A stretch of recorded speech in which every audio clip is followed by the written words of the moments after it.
gracias a ti, Andrea, y a todo el mundo aquí en la galería.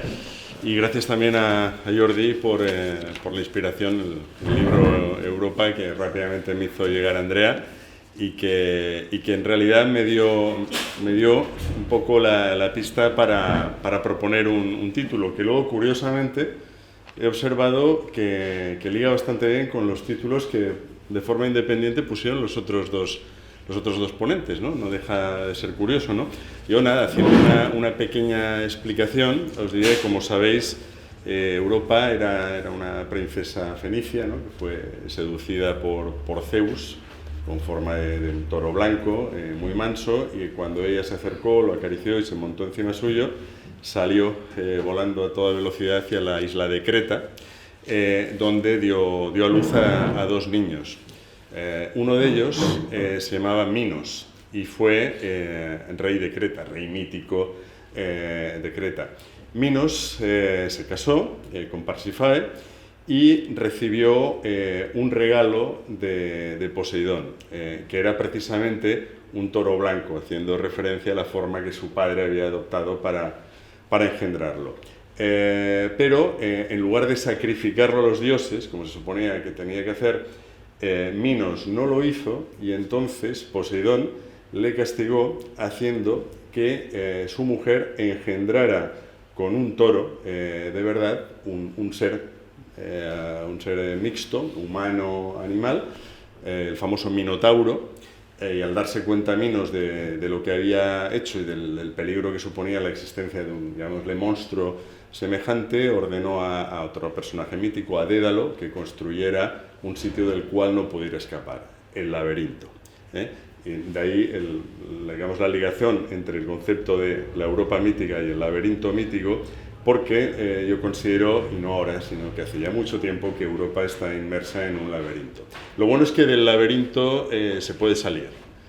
Todas las personas que intentaron entrar para matar a Minotauro fracasaron, hasta que otro personaje mítico, Teseo, entró y, con la ayuda de un hilo que le dio la hija de Minos, Ariadna, el famoso hilo de Ariadna, mató al Minotauro y consiguió encontrar la salida. Por lo tanto, digamos, lo que voy a pretender en esta breve charla es explicar por qué creo que Europa se encuentra en un laberinto y qué posibilidades tenemos de que Europa, o los europeos, en definitiva, encontremos el hilo de Ariadna que nos permita salir de dicho laberinto, ¿no?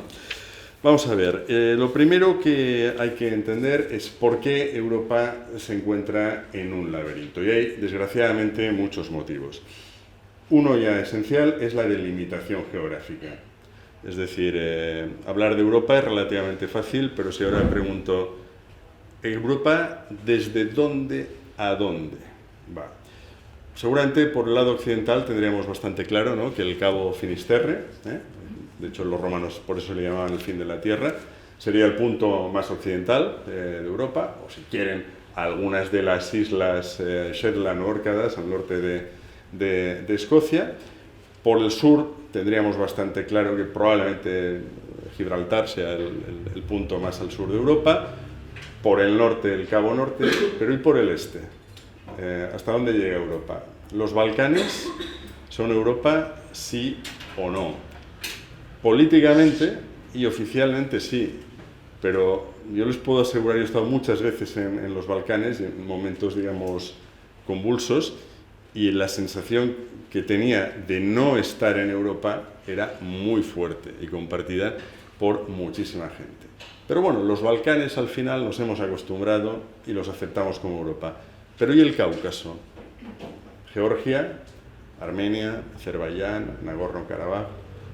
¿Esto es Europa o no es Europa? Si Rusia es Europa, cosa que también está por discutir, como Siberia es territorio también de Rusia, eso también es Europa. Europa es un territorio indefinido que genera una diferencia importante con América del Norte. Todos sabemos lo que es América del Norte, América del Sur, África, y es en Oceanía, por supuesto, y es en el macrocontinente euroasiático donde los puntos de partida y los puntos de trazar las fronteras no están en absoluto nada claros. Fijémonos, por ejemplo, en el caso de Turquía. Más aún, concretamente, una ciudad, Estambul, que tiene una parte que oficialmente se considera Europa y otra parte, al otro lado del Bósforo, que oficialmente se considera Asia, dentro de una misma ciudad. ¿Puedes decir que un lado u otro es distinto? Bueno, es muy difícil decirlo. Por lo tanto, Europa tiene un problema inicial de definición en términos geográficos.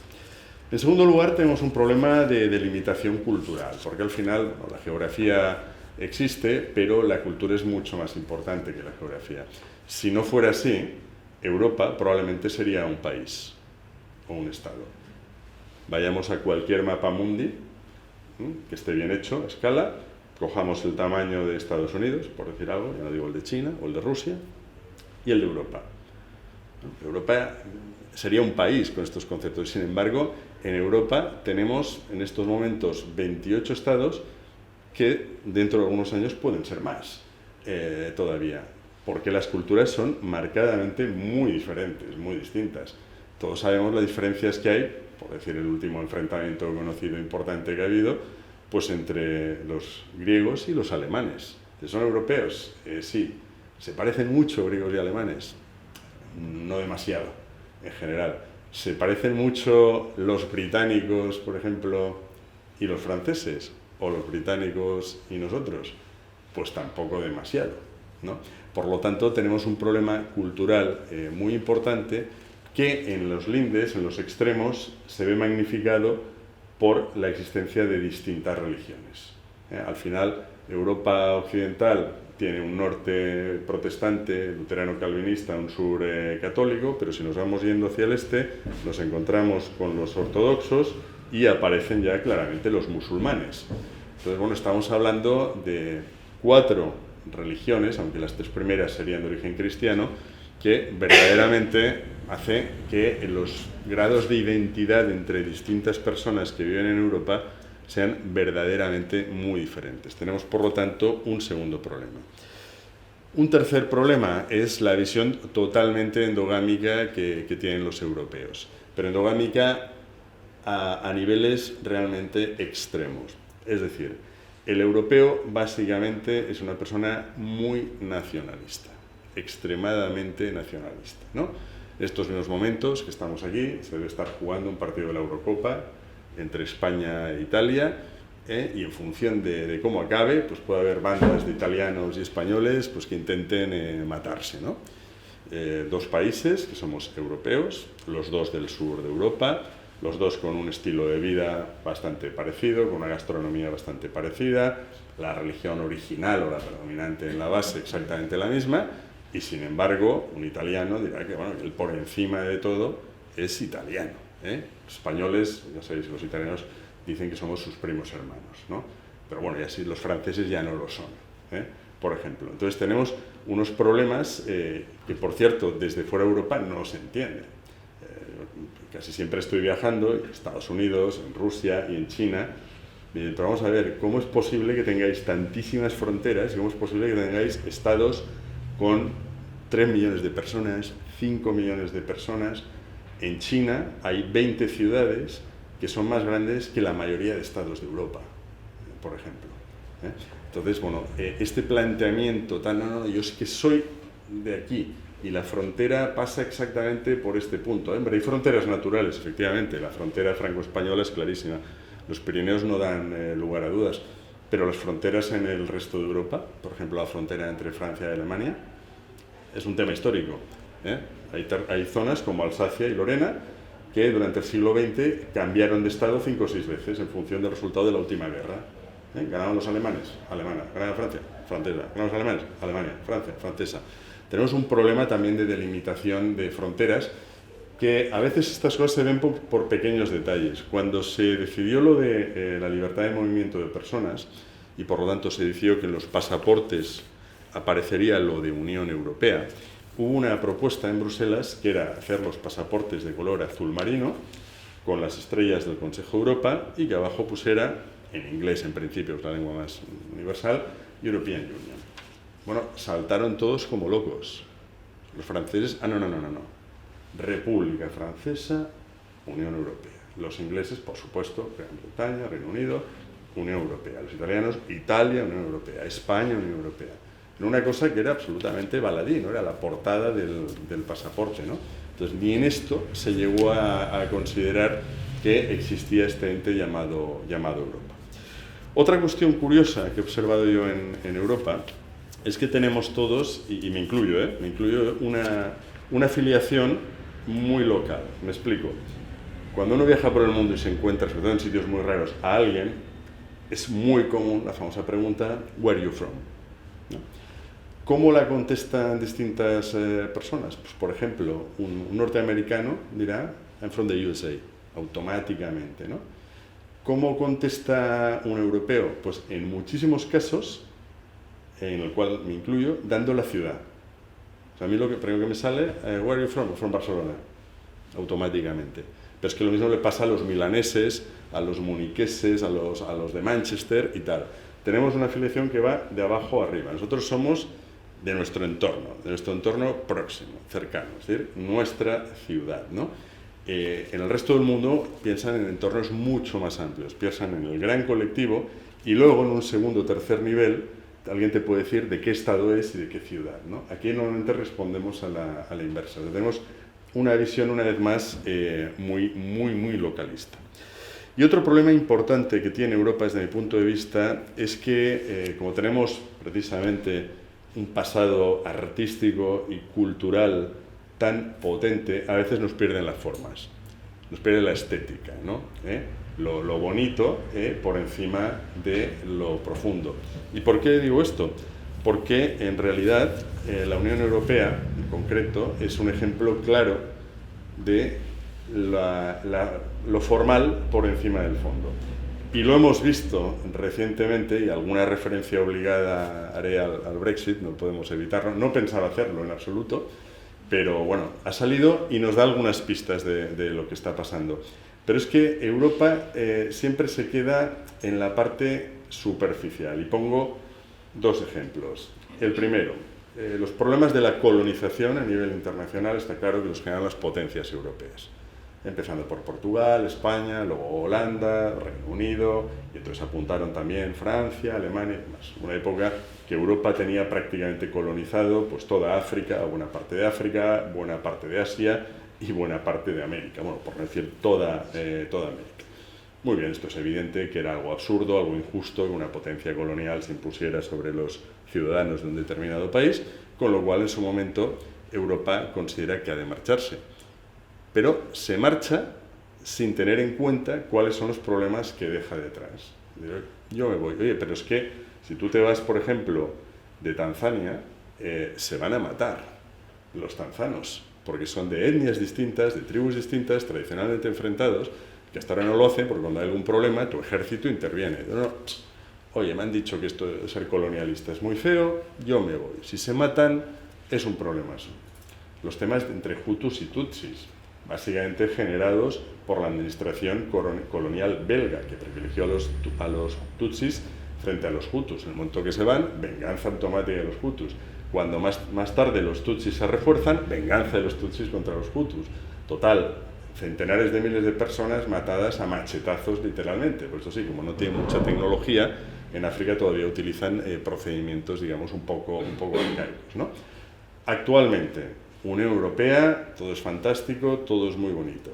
Cuando ocurre algún problema, ¿qué hace todo el mundo? Decir, no, pero es que este tema no es europeo, este tema es un problema italiano, te llegan refugiados de Albania.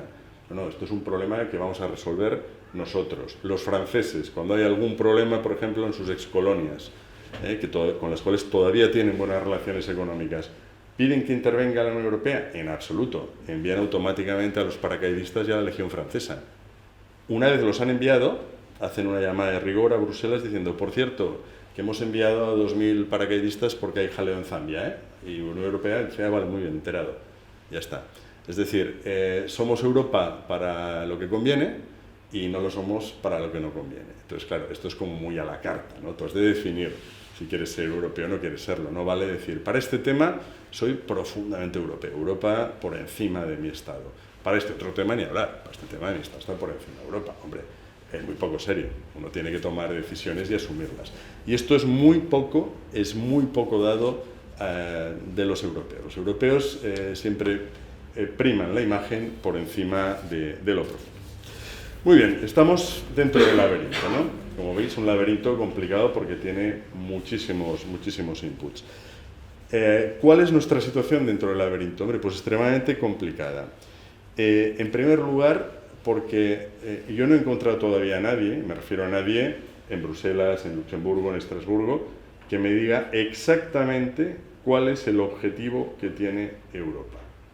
Y como dice un viejo adagio, a mí me gusta navegar, dice, ningún viento es bueno si el capitán no sabe dónde ir. Y esta es la realidad. Es decir, normalmente la gente, ¿qué quiere de Europa? Pues algunos están contentos tal como está. Es decir, básicamente libertad de movimiento de capitales, libertad de movimiento de personas y inexistencia de barreras arancelarias internas. Ya está. Esto es Europa. Otros dicen que no, que Europa debería implicarse, por ejemplo, ahora que ha habido la crisis de los refugiados, pues en temas humanitarios. Otros dicen que sí, pero además también en temas de defensa.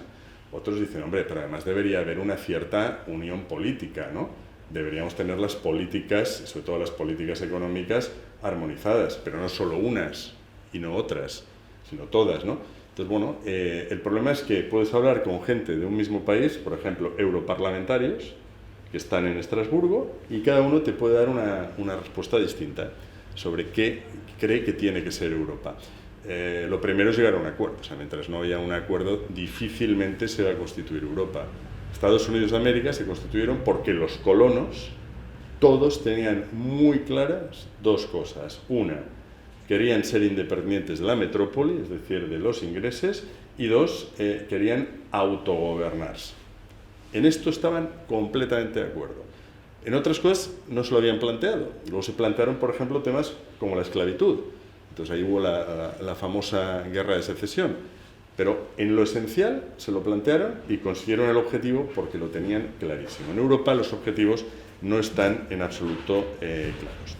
Y en segundo lugar, porque Europa, si nos fijamos, ha dejado totalmente de lado, y esto explica parte del Brexit, a nosotros, a los ciudadanos. O sea, Europa se ha hecho en base a intereses de gobiernos y de partidos políticos.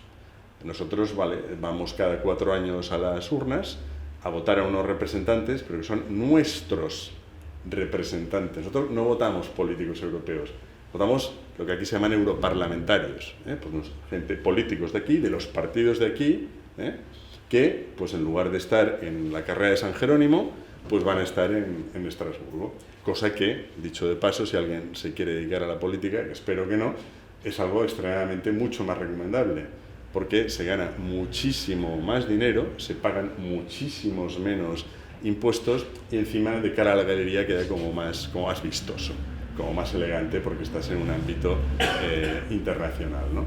Entonces, bueno, esta es la realidad.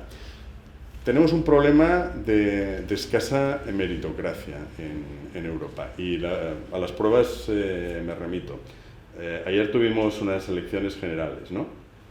Yo tengo, por trabajo, tengo la ocasión de tener que hablar habitualmente con los representantes políticos de los distintos partidos.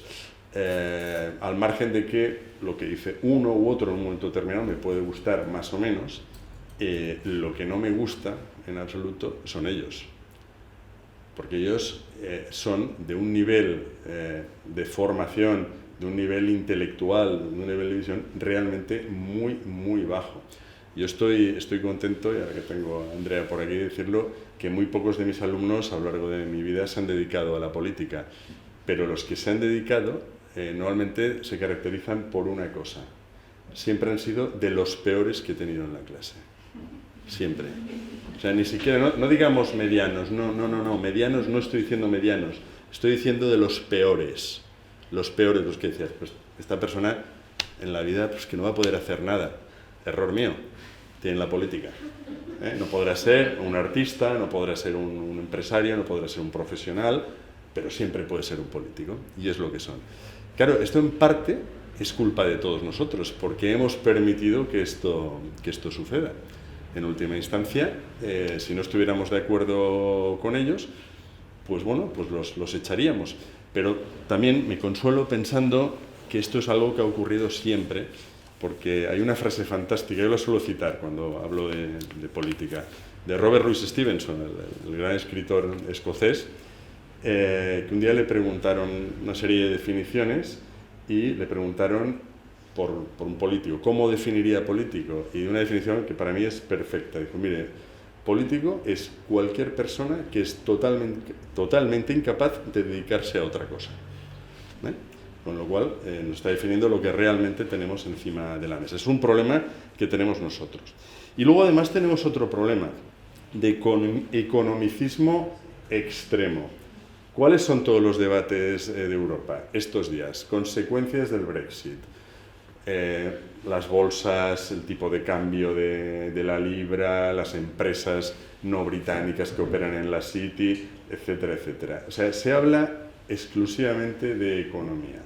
En Europa se habla muy poco de humanidades en sentido amplio, de literatura, de ciencia, de arte, de música. Europa se ha convertido en un espacio para la hiperprofesionalización de gente que va a ser muy buen profesional, que no va a saber absolutamente nada de ningún otro tema, porque esto es lo que pide el mercado y esto es lo que la gente en consecuencia hace.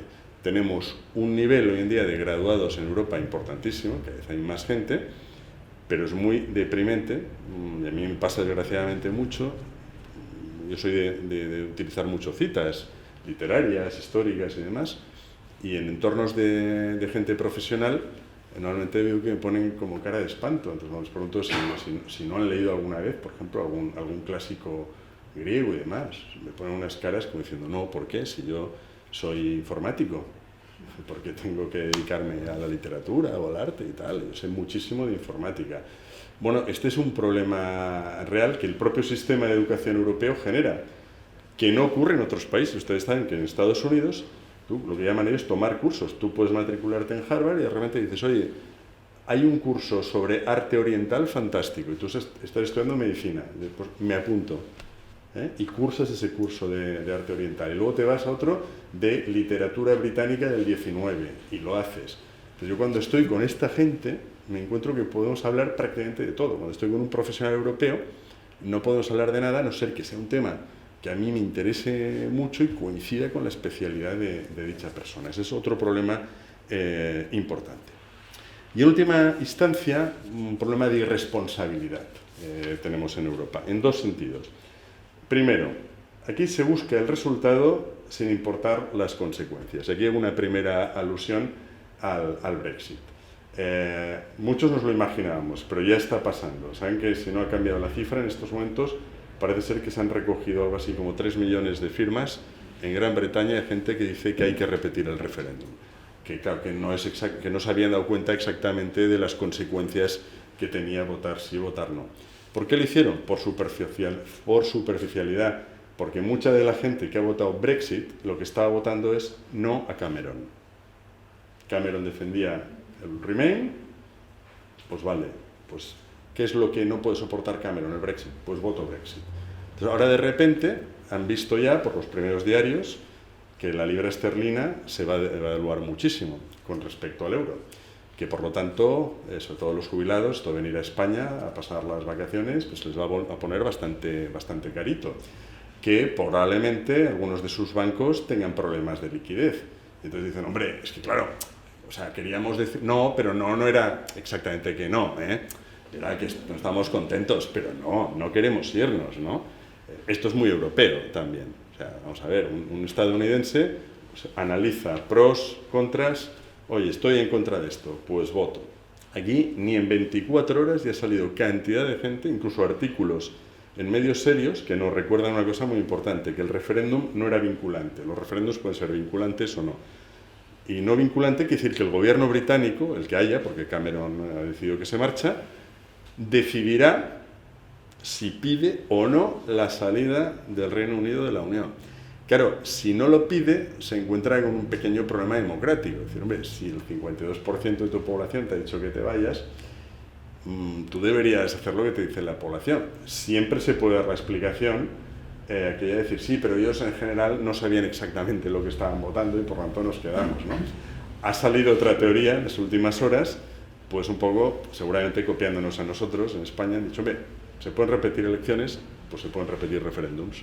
No, pues venga, vamos a hacer dentro de 2 meses el referéndum, la gente ahora está mucho más informada, ahora sí, ahora la gente está informada, y por lo tanto ahora votarán realmente lo que conviene, ¿no? Entonces, esta es otra característica europea. Y luego el exceso de retórica. Esto es un mal endémico de Europa, el exceso de retórica. Mira que a mí me gusta la retórica, me gusta debatir, me gusta hablar, me gusta escribir, pero con un objetivo. El problema de Europa es que no hay objetivo, la retórica en sí misma es el objetivo, ¿no? Y pongo un ejemplo que lo viví de cerca, porque he trabajado bastante, como dice Andrea, para las instituciones europeas, fundamentalmente para la Comisión, ahí en temas económicos, en programas como el Leonardo da Vinci, pero también para OSCE, la Organización de Seguridad y Cooperación Europea, ¿no? Entonces tuve la suerte, pues para mí es suerte, de ir a Kosovo poco después de los bombardeos de la OTAN. ¿Por qué se produjeron los bombardeos de la OTAN? Kosovo, todos sabemos dónde está, en una parte de la ex-Yugoslavia, en principio, por lo tanto, pues muy cerquita, cerquísima de Italia, y por lo tanto, prácticamente muy cerca de Europa. Bueno, pues cuando empezaron a ver las matanzas y los ataques de los serbios con intentos genocidas sobre la población albano-kosovar, ¿qué se hizo en Europa? Pues montar conferencias, que es lo que se hace, cumbres. Se monta una cumbre, que lógicamente no se monta de hoy para mañana, pues dentro de un mes, no me acuerdo dónde fue la primera, entonces se reunieron todos los líderes de todos los países europeos y, como es lógico, no llegaron a una solución. Y como no llegaron a una solución, ¿qué hicieron? Pues convocar una nueva cumbre para 2 meses después, donde se volvieron a reunir y, por supuesto, tampoco llegaron a una solución. En el interín, Naciones Unidas decidió que esto era un genocidio en toda la regla y que había que intervenir. Y entonces, bueno, ordenó ya a las fuerzas de la OTAN, que salieron desde aeropuertos alemanes y británicos, fundamentalmente, bombardear la zona de Kosovo. Y entonces sí, al cabo de 2 días, la Unión Europea se añadió ya a las fuerzas de Naciones Unidas y ya enviaron tropas sobre el terreno, incluyendo España en este caso. Entonces, esto es clásico. O sea, en Europa cuando hay un problema, pues se organizan conferencias, reuniones, cumbres, se habla. Analicen cuántas decisiones se toman. Prácticamente ninguna. Tema de los refugiados, ¿no? Lo tenemos encima hace varios meses.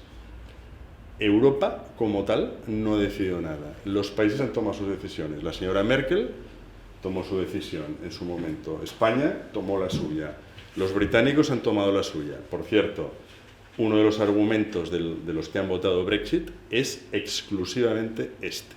O sea, ellos consideran, los británicos, que ellos ya tienen sus inmigrantes, que son los que proceden de la antigua Commonwealth. Ellos tienen hindús, pakistaníes, etcétera, etcétera. Y no quieren tener además, pues, sirios, albaneses, etcétera, etcétera. Ellos dirán que no, pero el argumento del Brexit, el argumento principal ha sido claramente xenófobo. Este ha sido el argumento esencial para el Brexit. Y este es otro problema gravísimo que tenemos en Europa. Claro, la pregunta sería, bueno, ¿podemos hacer algo para salir de esto? Yo diría que si esta charla la hiciéramos hace 7 días, hubiera sido más optimista mi respuesta, ¿no? Y la voy a explicar, pero luego también voy a hacer algunas referencias al tema del Brexit porque pienso que es muy ilustrativo de todo lo que he estado explicando. La salida debe partir de una cosa importante, que es el sentido de pertenencia. Es decir, mientras los europeos no se consideren fundamentalmente europeos, todo lo que se puede hacer no sirve absolutamente de nada. Absolutamente de nada. O sea, puede haber una cumbre de líderes europeos ahora que diga, bueno, es igual, y vamos ya a poner Europa en los pasaportes, ¿vale? Para hacerlo bien claro, que es igual.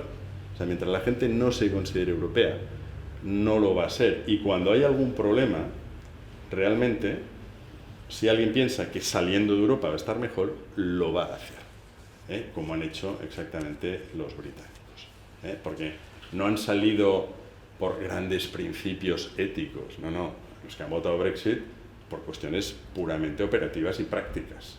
Es decir, hay mucha gente, cada vez por lo tanto están bajando gente que viene sin recursos, los salarios en consecuencia están bajando y me está fastidiando a mí. Yo no quiero que venga toda esta gente aquí a complicarme los puestos de trabajo de mis hijos y mis salarios, que se vayan. Y claro, estando en la Unión Europea, pues bueno, los rumanos y los búlgaros, que son miembros de la Unión Europea, pues se pueden mover con tranquilidad por el territorio de la Unión, ¿no? Este sería otro debate fantástico. ¿Por qué la Unión Europea, en una época de su vida, para entrar te sometía a un examen que era como una oposición brutal, y llega un momento donde prácticamente se entra con condiciones, ya no digo económicas, a mí no me importa que Bulgaria o Rumanía sean países pobres, lo que desde luego no son sociedades democráticas, son sociedades absolutamente corruptas, con políticos corruptos, con sistemas electorales absolutamente desastrosos, con mafias de todo tipo. Bueno, si admites esto en Europa, yo a partir de ahí no entiendo por qué no se admite también a Turquía y por qué no se admite a Marruecos y por qué no ya a Zimbabue, ¿no? O sea, si ya empiezas con esta dinámica de todo vale, pues todo vale, ¿no? El otro día me decía alguien, estas cosas no las suelo ver porque me alteran los nervios, pero me decía alguien que en el último festival de Eurovisión participó Australia, parece ser. Digo, bueno, o sea, más lejos no se podían haber ido, un poco más sí, bueno, Nueva Zelanda, ¿no? Que justo está en las antípodas de Barcelona, ¿no? Más o menos, si hiciéramos perforáramos aquí, saldríamos más o menos en el extrarradio de Auckland, aproximadamente, ¿no? Pues bueno, esos son temas que Europa se tiene que plantear. Segundo, esto es positivo. En Europa normalmente debatimos las cosas. ¿Y por qué digo esto? Porque en China no se debate, en Rusia no se debate y en Estados Unidos tampoco se debate. Ahí los principios básicos están muy marcados, en los dos primeros casos de forma dictatorial, por más que en Rusia hayan elecciones, y en el caso de Estados Unidos de forma democrática, pero porque la sociedad ha decidido pues, no cuestionarse nada. Es una sociedad muy endogámica. De hecho, algunos americanos cuando vienen a Europa, o por ejemplo a Barcelona concretamente, se sorprenden en el sentido, pues ven, pues que tenemos hoteles que son iguales o mejores que los suyos, tenemos restaurantes, salas de arte.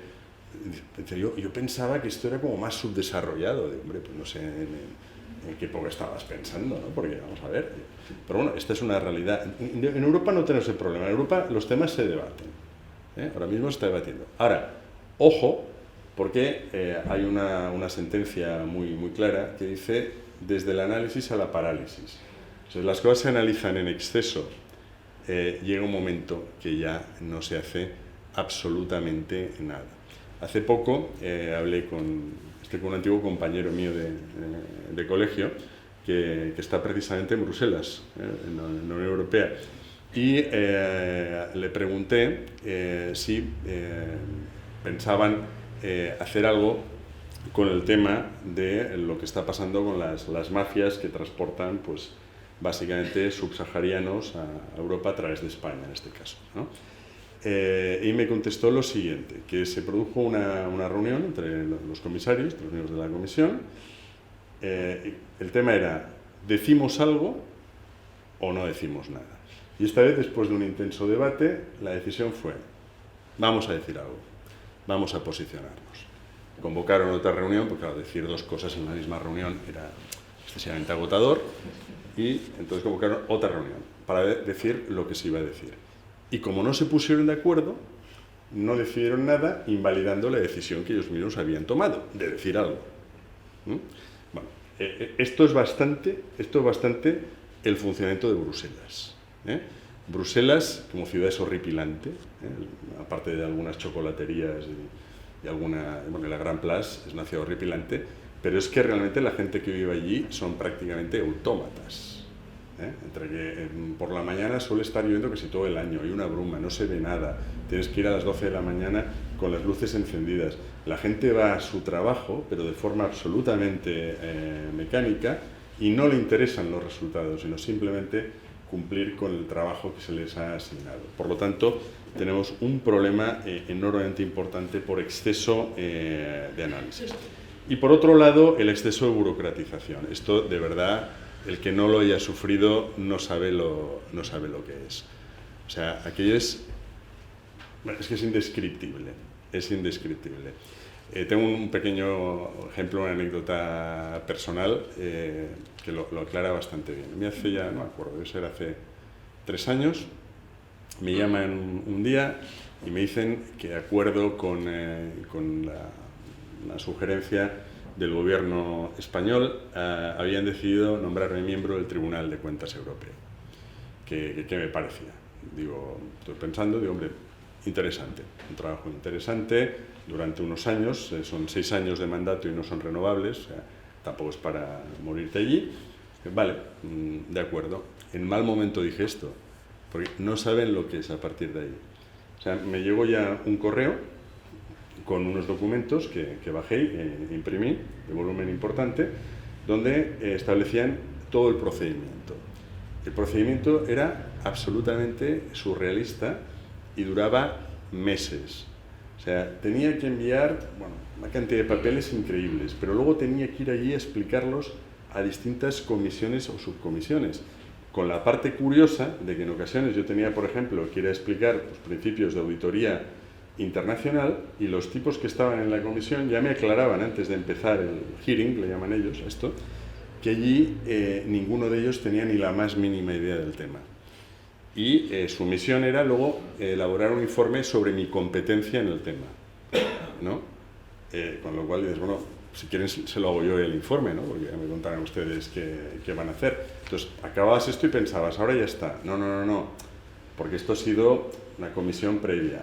Si da el visto bueno, entonces tienes que ir a la COCOBU. La COCOBU es la Comisión de Asuntos Financieros y Presupuestarios.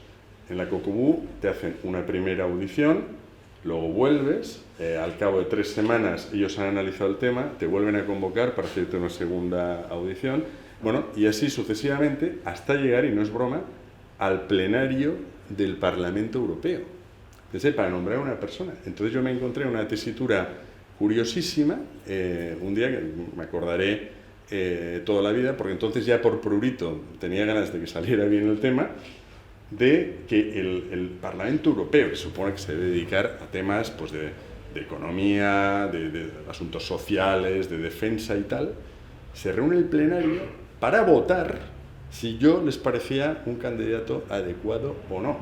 De los tipos que había allí, competencias en la materia para que iban a juzgar, y estoy seguro que no había, segurísimo, nadie que tuviera mis competencias. Y tuvieron que votar. ¿Cómo votaron? Pues en función de los intereses de los partidos. ¿Y a qué llevó esto? Que fue lo más divertido de todo. A que el partido que inicialmente me había apoyado, que era el Partido Popular Europeo, por un enfado con sus socios del Partido Liberal, decidió retirarme el apoyo. Momento en el cual el Partido Socialista Europeo, que estaba en contra mía, no porque me tuvieran manía, más que ya me lo dijeron, ¿no? Si nos parece es fenomenal, pero como comprenderás, si estás defendido por esto, nosotros tenemos que ir en contra tuyo, ¿no?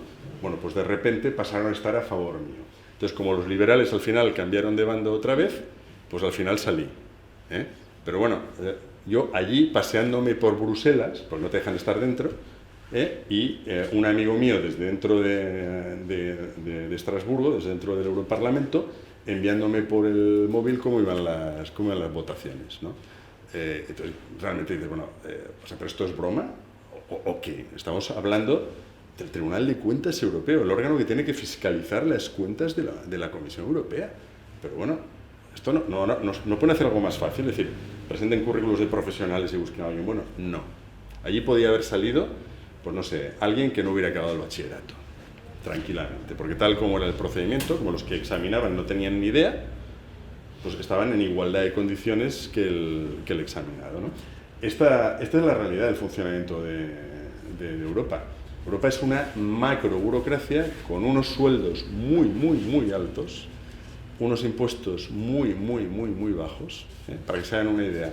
Un sueldo, por ejemplo, de 240.000 euros brutos, en España, solo en IRPF, al final, pagando, por ejemplo, en Barcelona, te vas prácticamente al 50-51%, o sea, a la mitad, unos 120.000 euros de impuestos.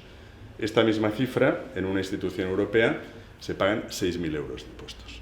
6.000 versus 120.000. 114.000 euros anuales de diferencia. Claro, esto explica por qué hay tortas para ser europarlamentario.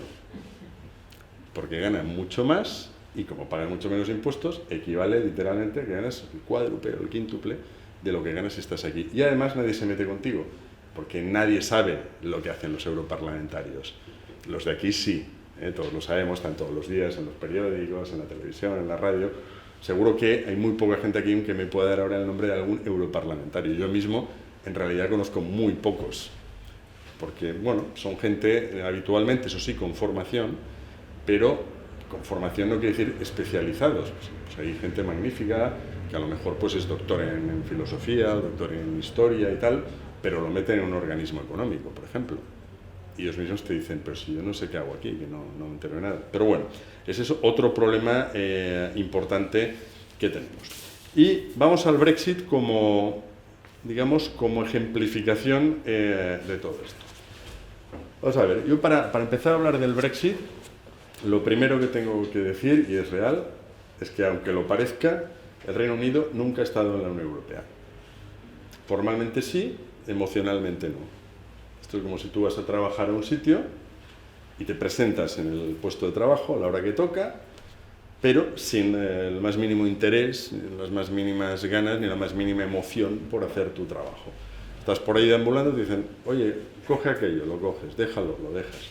Bueno, los ingleses nunca han estado en Europa. Y además lo ejemplificaron muy bien, porque cuando se crea la Unión Económica y Monetaria, que de hecho era lo que técnicamente se llama la tercera fase para la Unión Política, ¿qué hicieron los ingleses? Es decir, nos parece muy bien, estupendo, pero nosotros seguimos con la libra esterlina y el Banco de Inglaterra, ¿no? Ya más adelante ya entraremos en el euro.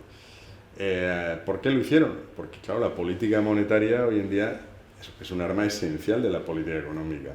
Y los ingleses tenían claro que esto no se le iba a dirigir, y mucho menos un alemán desde Frankfurt.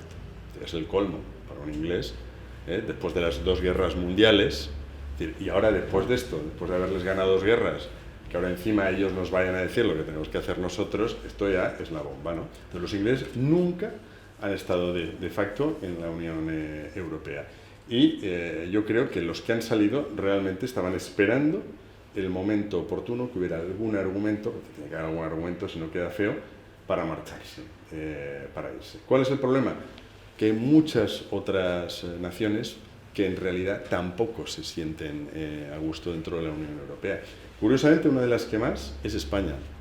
Los españoles, al menos a nivel emotivo, ¿no? Otra cosa que si saben ventajas e inconvenientes, a nivel emocional son probablemente de los más europeístas que hay. Probablemente porque Europa fue la gran excusa para que, una vez muerto Franco, pues el país siguiera una senda de transición más o menos tranquila y ordenada, y no por el procedimiento habitual de este país del garrotazo, ¿no? Entonces, bueno, Europa era la excusa, ¿no? Tenemos que ser como los europeos, hemos de entrar en Europa, los europeos viven mucho mejor que nosotros, hemos de alcanzarlos. Entonces, probablemente por esto, todavía hoy en día, fíjense que ningún partido, ninguno, ha hablado de Europa en la campaña electoral, y por supuesto ninguno ha sugerido la posibilidad de marcharse de Europa. Todo lo contrario, todo lo contrario. Incluso, por ejemplo, pues en Cataluña el movimiento soberanista, cuando la amenaza fue irse de Europa, lo primero que saltaron es decir, no, por supuesto nosotros no queremos bajo ningún concepto irnos de Europa. Esto es bueno, pero esto pasa aquí, porque ¿cómo queda la Unión Europea en el momento que se vayan los ingleses? Los ingleses, al margen de otras cosas, eran un fantástico contrapoder para los alemanes. Fuera de los ingleses, ¿qué poderes hay de verdad en la Unión Europea? Fundamentalmente 2, el primero Alemania y el segundo Francia, pero con una gran diferencia.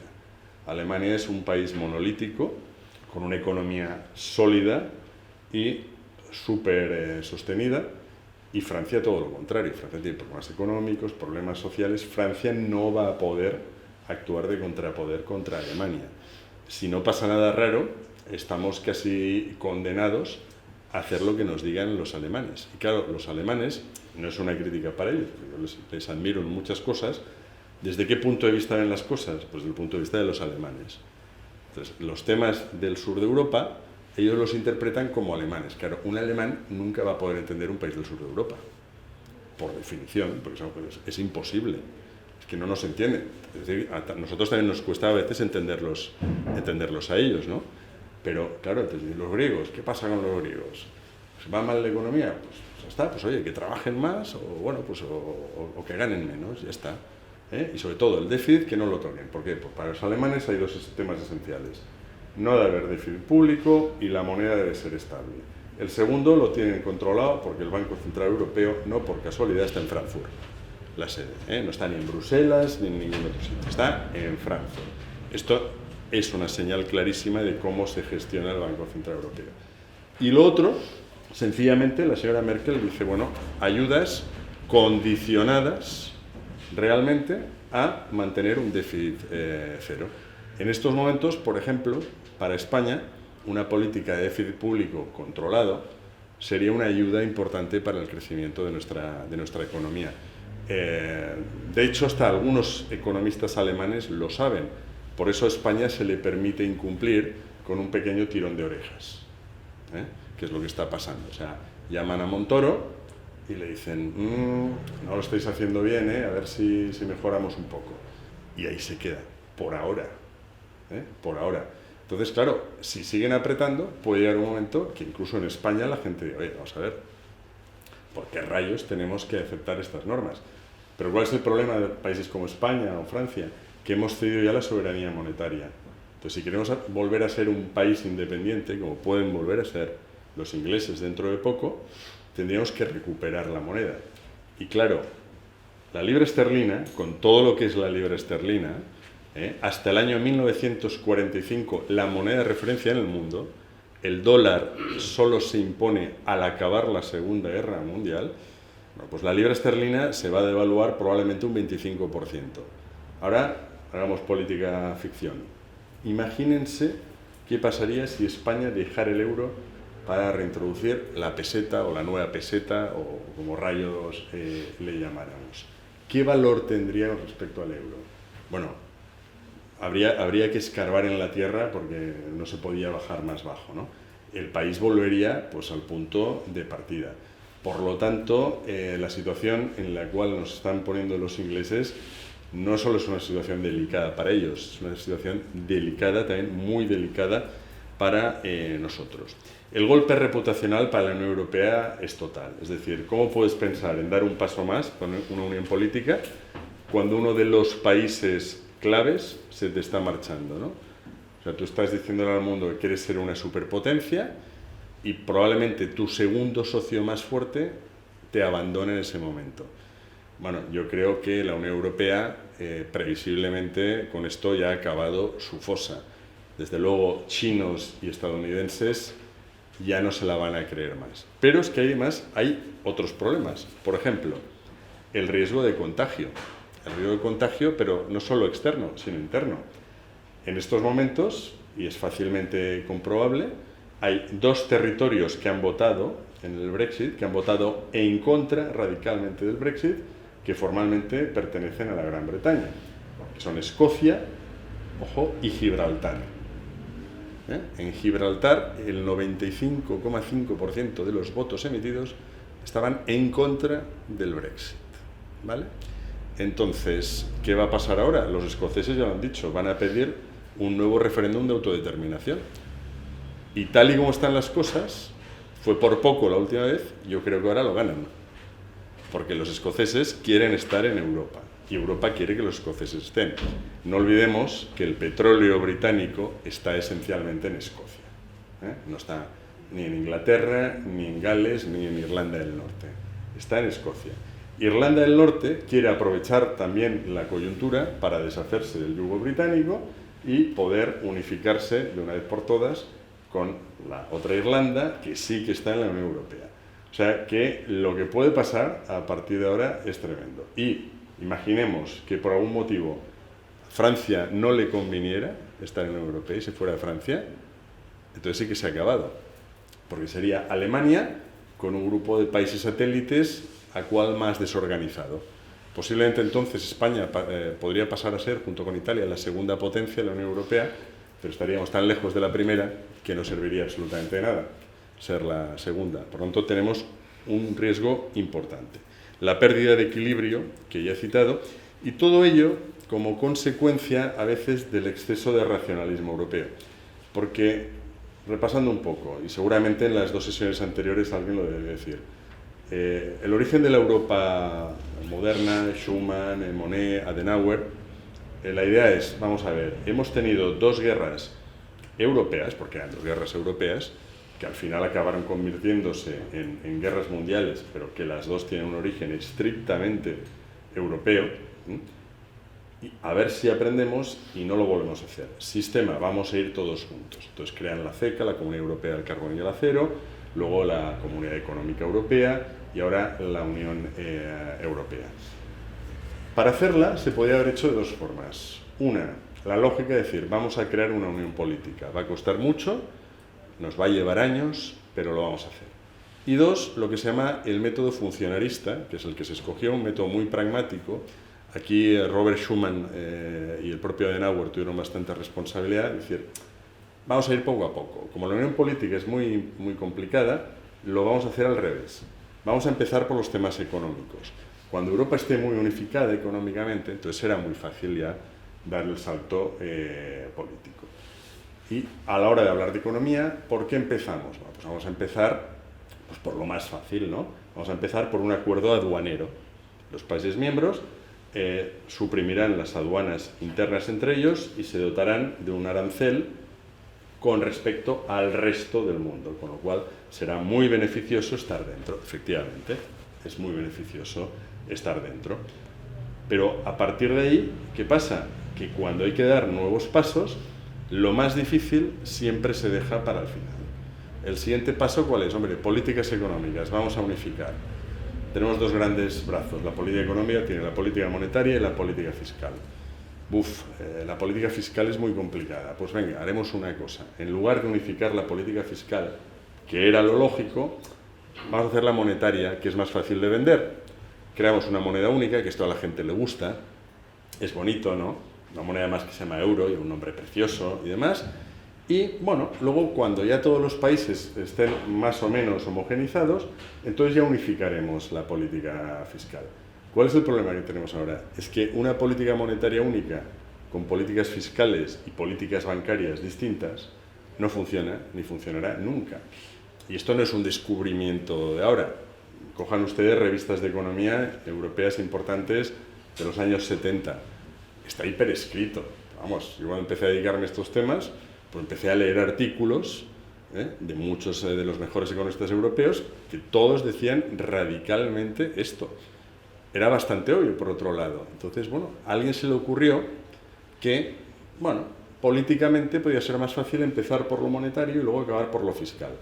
Hoy en día eso es absolutamente imposible. Hemos empezado por lo más fácil, hemos generado muchos problemas y ahora nadie quiere oír hablar de lo más difícil. Imagínense lo que supone unificación de política fiscal.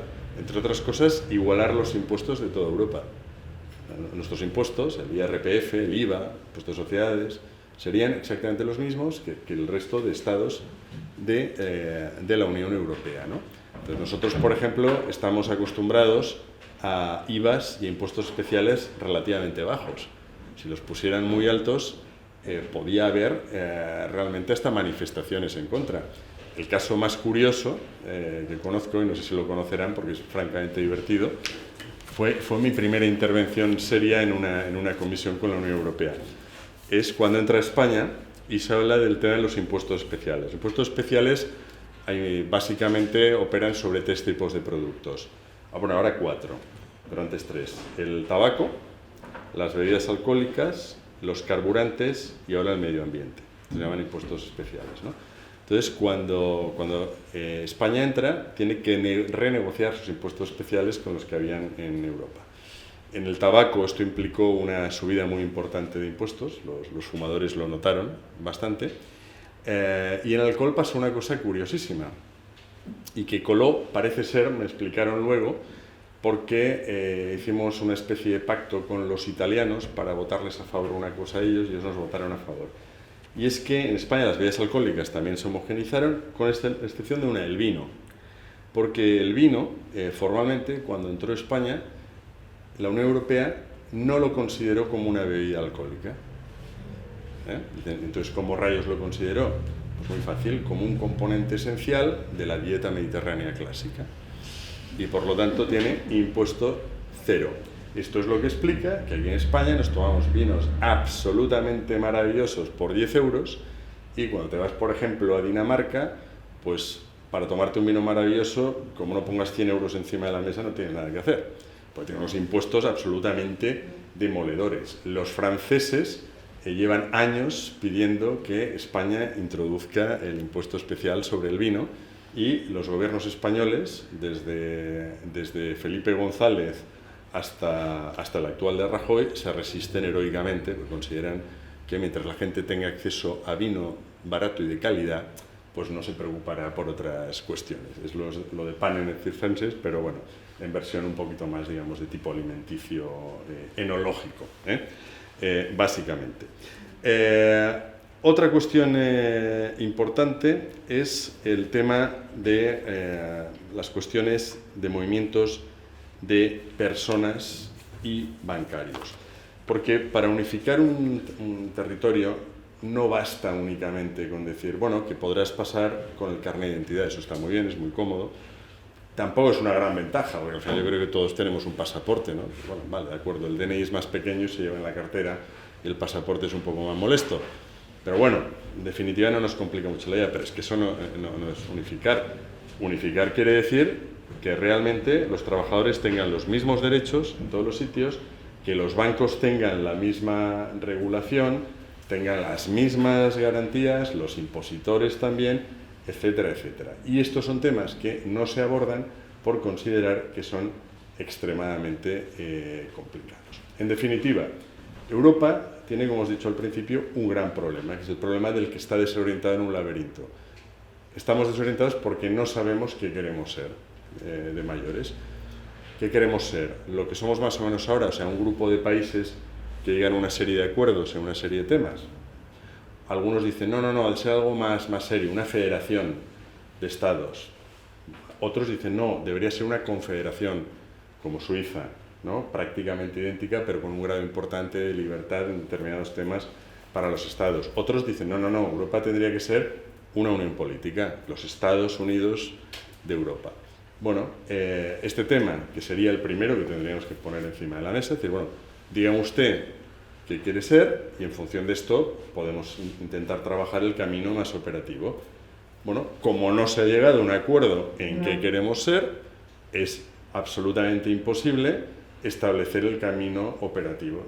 Como decía con el tema del barco, si tú no sabes, el capitán no tiene una idea exactamente de cuál es su puerto de destino, es que es igual que el viento vaya a favor, que vaya en contra, porque si no sabe dónde va, difícilmente va a poder acertar en su destino, ¿no?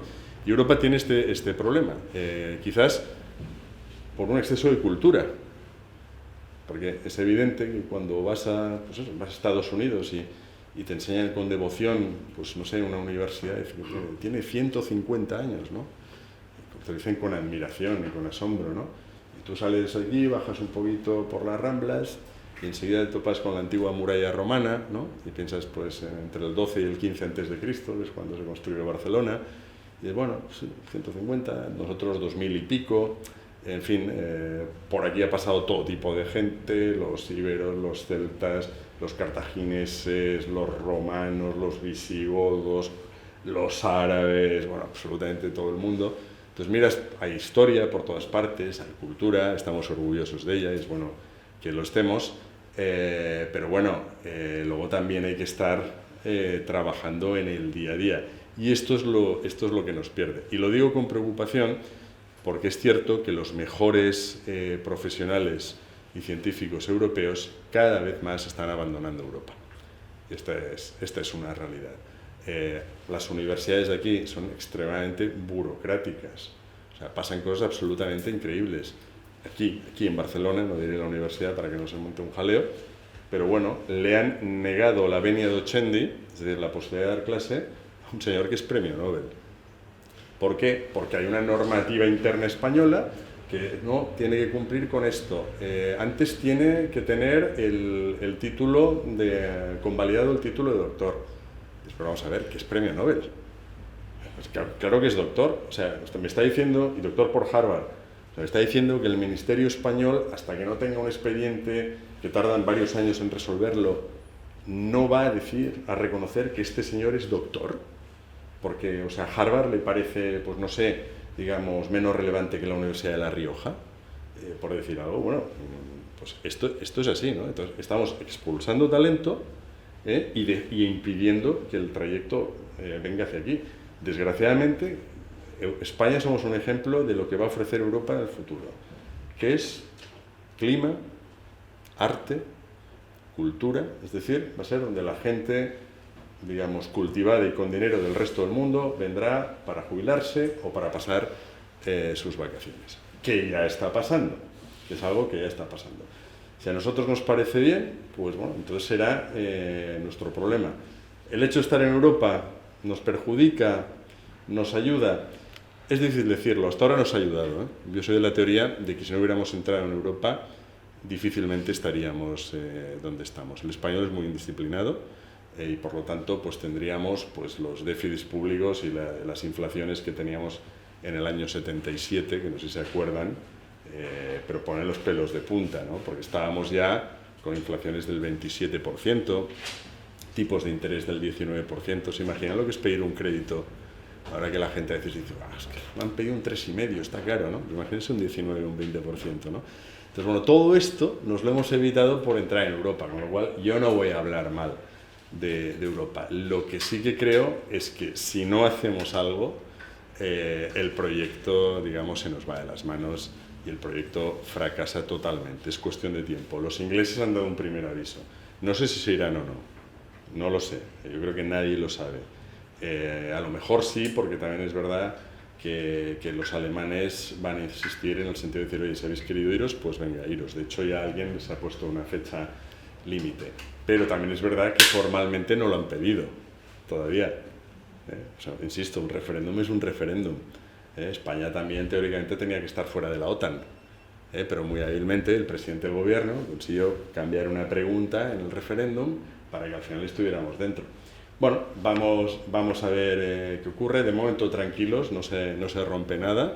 Para nosotros ir de visita a las islas va a ser bastante más barato durante un cierto tiempo y nos acogerán con alegría, porque no nos verán como gente que puede quitarles puestos de trabajo, sino como honrados turistas que vienen a gastarse su dinero en las islas, ¿no? Por lo tanto, desde ese punto de vista, pues algo hemos mejorado. Ahora, si alguien tiene apartamentos alquilados a jubilados británicos, pues debería ir haciendo un plan B de cara a garantizar la suficiencia financiera de su negocio. Y bueno, podría seguir hablando mucho tiempo de estos temas, pero no quiero caer en el error de los funcionarios comunitarios y prefiero que todos ustedes me pregunten cosas que siempre es mucho más cómodo y más agradecido, y incluso aunque sean del Brexit, O sea, ahora se aceptan preguntas del Brexit, aunque no era mi intención, pero bueno, en fin, hay que hacerlo por el bien de Europa, totalmente. Muchas gracias a todos.